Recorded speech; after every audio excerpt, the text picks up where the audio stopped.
in sick to work can feel stressful, especially when English isn't your first language. A lot of learners worry about sounding unprofessional, forgetting important words, or not knowing how to explain their situation clearly. But don't worry. In today's conversation, we'll help you practice natural English for calling your manager, explaining symptoms, asking for a sick day, and responding professionally and confidently. I'm Anna. And I'm Leo. This is one of those real-life situations that many people have to deal with at some point. All right, let's get into today's conversation. It's early Tuesday morning. Anna works at a marketing company, and she normally starts work at 8:30. But today, she wakes up feeling awful. Her throat hurts, she has a headache, and she feels completely exhausted. She decides she needs to call her manager before the workday begins. Oh no, my throat feels terrible today. I barely slept last night. That sounds rough. Are you feeling sick? Yeah, definitely. I've been coughing since yesterday evening, but this morning it's much worse. I also have a fever, I think. Did you check your temperature? Not yet. Honestly, I can already tell something's wrong. I feel weak and my body aches. Then you probably shouldn't go to work today. I know, I just hate calling in sick. I always feel nervous about it. A lot of people feel that way, especially in English. Sometimes learners worry they'll sound rude or unclear on the phone.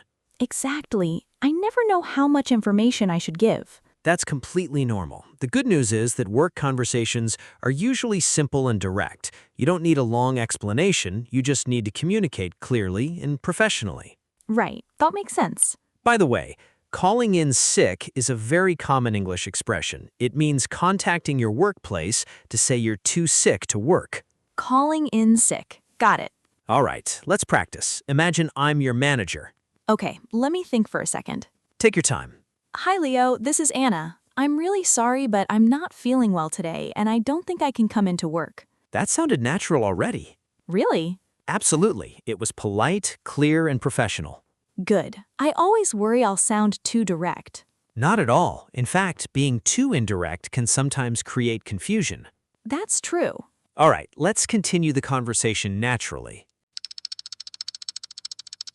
Hello, Leo. Good morning. Good morning, Anna. Everything okay? Honestly, not really. I woke up feeling pretty sick this morning. I have a sore throat, a headache, and I think I may have a fever.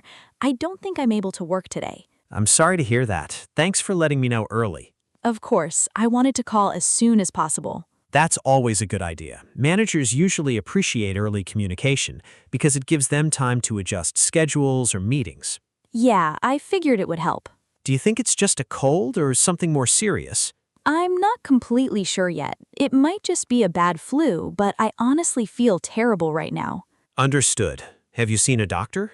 Not yet. I'm going to rest this morning first and see how I feel later. Fair enough. Your health comes first. Thanks, I appreciate that.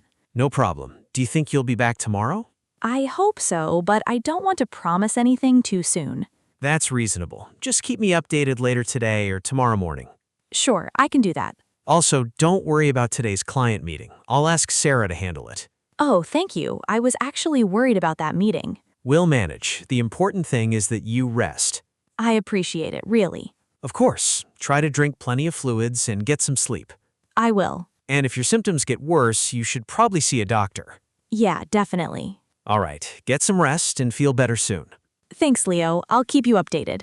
Sounds good. Talk to you later. Bye. Bye.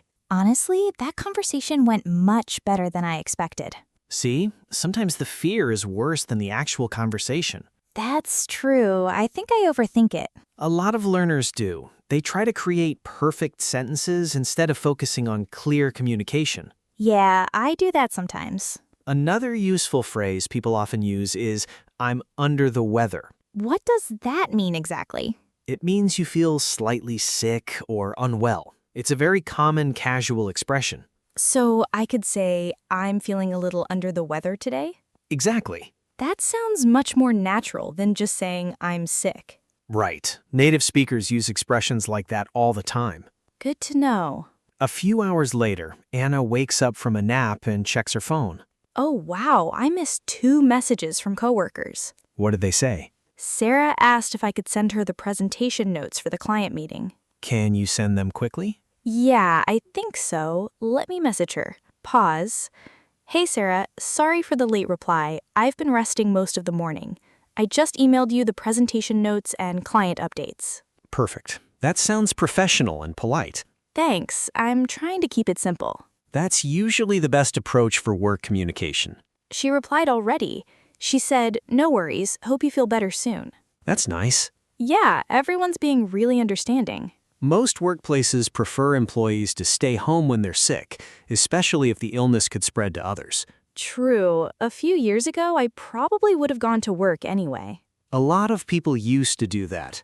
Now I realize resting early is usually smarter. Definitely. Ignoring symptoms can sometimes make things worse. You know what's interesting? What?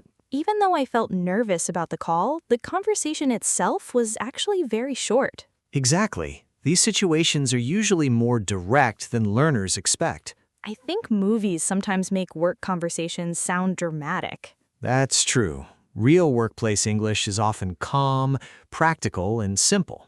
Makes sense. Later that evening, Anna starts feeling slightly better. The next morning, she decides to call Leah with an update. Hi Leo, good morning. Morning, Anna. How are you feeling today? A little better, actually. My fever went down last night, but I still feel pretty tired. That's at least a good sign. Yeah, I think the rest helped. Do you think you're able to work today? I'm not completely sure. That's actually why I'm calling. All right. I still have a cough, and my energy level is really low. I'm worried that if I push myself too hard, I'll get sick again. Honestly, if you're still feeling weak, it's probably better to take one more day to recover properly. Do you think so? Yeah, sometimes people return too early and end up feeling worse again 2 days later. That happened to me once before, actually. Then your body's probably telling you to slow down. You're right. Would you feel comfortable working from home for a few hours instead, or do you need complete rest?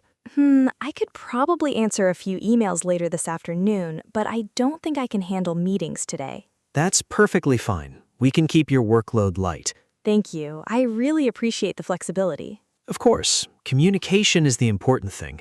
As long as you keep people informed, most managers will understand. That's reassuring to hear. By the way, did you notice something useful in that sentence? Which one? I don't think I can handle meetings today. Oh, right. Handle is a useful word. In this context, it means manage or deal with something successfully. A handle. Got it. For example, I can handle emails today, but I can't handle a full schedule. That's really useful for work conversations. Exactly. Can I ask something? Sure. What if someone doesn't understand what their manager says on the phone? Sometimes calls are difficult for English learners. That's a great question. It's completely okay to ask someone to repeat themselves politely. How would you say that naturally? You could say, "Sorry, could you repeat that?" Or, "I'm sorry, I didn't catch the last part." I didn't catch the last part. I like that expression. It sounds natural and polite. Okay, let me try. Sorry, I didn't catch the last part. Could you say that again? Perfect. Good. I always thought asking people to repeat themselves sounded embarrassing. Not at all. Even native speakers ask for clarification sometimes. That makes me feel better. Later that afternoon, Anna finally starts feeling hungry again and walks into the kitchen. I think this is the first time all day I actually want food. That's usually a good sign. I'm making soup. Classic sick day food. Exactly. You know, another thing learners sometimes struggle with is deciding how formal they should sound at work. Yes, I was thinking about that earlier. In most workplaces, you don't need extremely formal language. Professional but natural is usually best. So probably not something like, "Dear sir, I regret to inform you that I am unwell." Exactly. That sounds far too formal for most modern workplaces.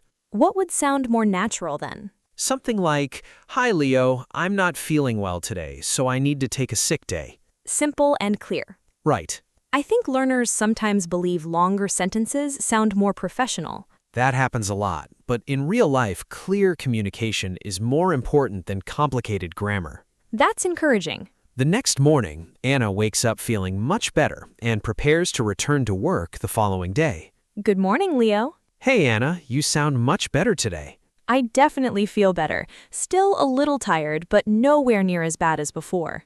That's great to hear. I think I'll be ready to come back tomorrow. Sounds good. Just don't overdo it on your first day back. I'll try not to. Do you need anything from me before tomorrow? Actually, could you quickly update me on the client meeting I missed? Of course.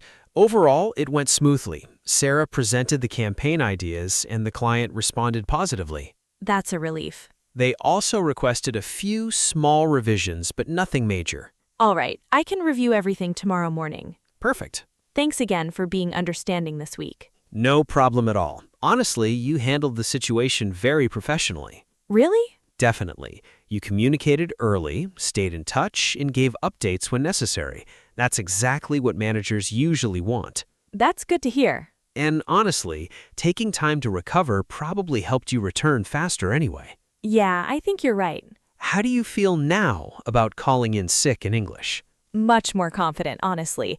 I realized the conversation doesn't need to be perfect, it just needs to be clear and respectful. Exactly. That's the key. And I learned some really useful expressions, too. Like what? Calling in sick, under the weather, I didn't catch the last part, and handle. Those are all great everyday expressions. I think the hardest part before was just feeling nervous. That's completely normal, but confidence grows every time you practice. Very true. And that brings us to the end of today's conversation about calling in sick to work. We hope this dialogue helped you feel more comfortable and confident using English in a professional situation.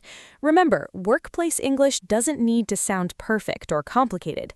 Clear, polite communication is what matters most. And don't forget, it's always okay to ask someone to repeat themselves, speak more slowly, or clarify information. Those are normal parts of real communication. If you enjoyed practicing with us today, please like the video and subscribe to the English Talk channel for more real-life English conversations. Thank you so much for joining us. Keep practicing, keep improving, and we'll see you in the next lesson. Take care, everyone. Goodbye.